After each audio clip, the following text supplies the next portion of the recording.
Treasurer, welcome. Nice to be with you, Laura. If I could just ask you first about our story on Nauru. Is the Australian government aware that Nauru appears to have been frustrating federal court orders?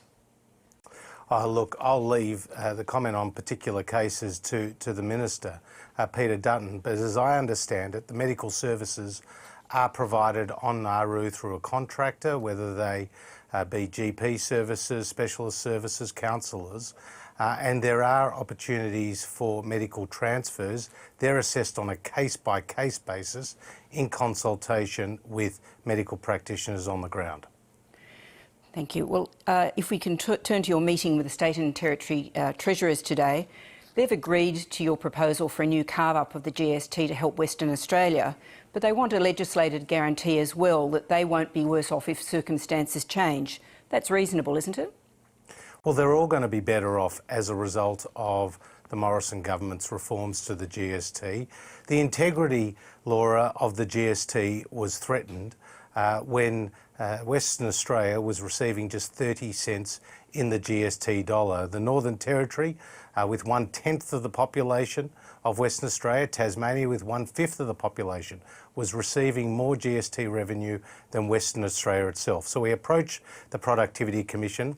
Based on its recommendations, we've put forward a plan which will set a new floor at 75 cents in the dollar that would apply to any state, and we're also putting an extra $9 billion to the states and territories. And we've used the Productivity Commission's numbers, which have been based on advice and data from the states and territories themselves, and the states they'll all have be better agreed off. to that. The states have agreed to that change, but why not just give them a legislated guarantee that if something happens that's untoward, they will also be looked after? Well, the reason is we don't want to run two sets of books. You don't want to run the old system and the new system. And the new system, taking the lead from the recommendations of the Productivity Commission, will see a floor and will see the federal government provide a top-up to the GST pool. The GST pool has increased by 175% since it first came in and is scheduled to go and increase again by 65% over the next decade. The states have a very generous partner in the Commonwealth. Well, you've mentioned that there's an extra $9 billion to be had as part of this deal for all of the states. Were you able to guarantee to the state treasurers today that that money won't come from other funding that they would receive from the federal government? Yes, I have, and I repeated that publicly as well as privately in the meeting, and so has Scott Morrison. The money will come out of the Commonwealth's consolidated revenue and it will be reconciled in the numbers at my EFO, which will be delivered at the end of the year. So where will the money come from? Well, we're growing the economy is the first point, and we have seen improvements on both the receipts side and we've seen less payments, and that played out in the recent final budget outcome for 17-18, which showed the lowest deficit in a decade. But we'll ensure continued fiscal discipline. Our budget rules have not changed. Ministers come to the table with offsets, but we do maintain, as the Prime Minister said recently on Insiders, an element of discretion, but the budget discipline that we have shown so far will continue. So will that discretion be that while new spending is offset, there is room for tax cuts?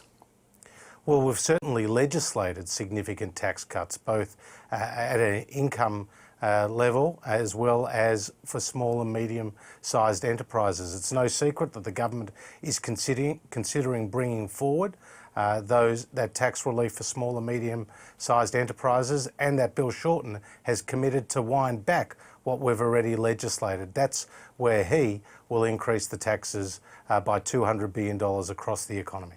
So is there room for, based on the final budget outcome last week, does that suggest there's room to get to an earlier or improved surplus and give tax cuts as well in the next financial year? Well, Laura, we're scheduled to bring the budget back to balance in 2019-2020 with just a small surplus in that year of just over $2 billion. That's a year earlier than we had expected. We're still on track for that, but as I said, all the numbers will be reconciled and made public at my EFO, which is scheduled for December after the national accounts.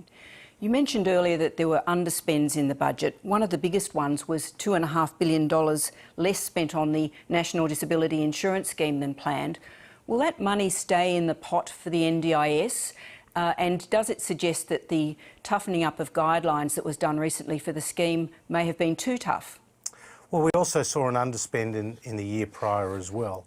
The money will be available for the NDIS based on need, and when you run a strong economy, you can provide the essential services, as we are doing with increased funding for hospitals, for schools and also for the NDIS. There is a bipartisan commitment to this critical social reform. It's probably the best side of the parliament when we were able to come together to provide people in need with these support services regardless of their income, and will continue to do so going forward. But Treasurer, the scheme has been tightened up in the last 12 to 18 months and people have lost services.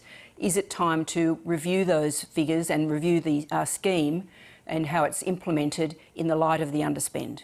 Look, we believe we've got the settings appropriate, but of course we continue to work with the experts who we've commissioned to do that implementation of such a large national reform.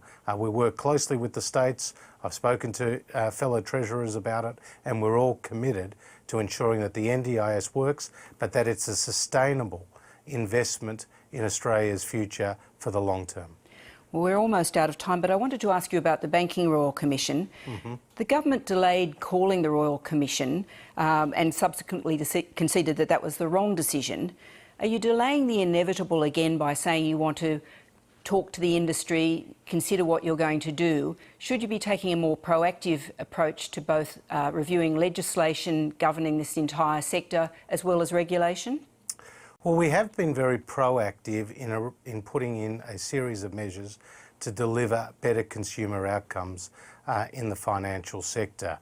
We've established the accountability regime for executives. We have set up the Australian Financial Complaints Authority. We have increased the funding for ASIC by $70 million and put in place Daniel Crennan QC, a special prosecutor. And we will take the action necessary to restore the public's trust and confidence in the financial system. It's fair to say the interim report put out by Commissioner Hayne was scathing, was frank, and showed that the banks have put profits before people and were motivated by greed. At the same time, ASIC, as the regulator, preferred negotiation over litigation and needs to lift its game. We're working on all these things while waiting the final report, which is scheduled in February, and if the Commissioner wants more time, he will get it from our government. Treasurer, thanks for your time. Good to be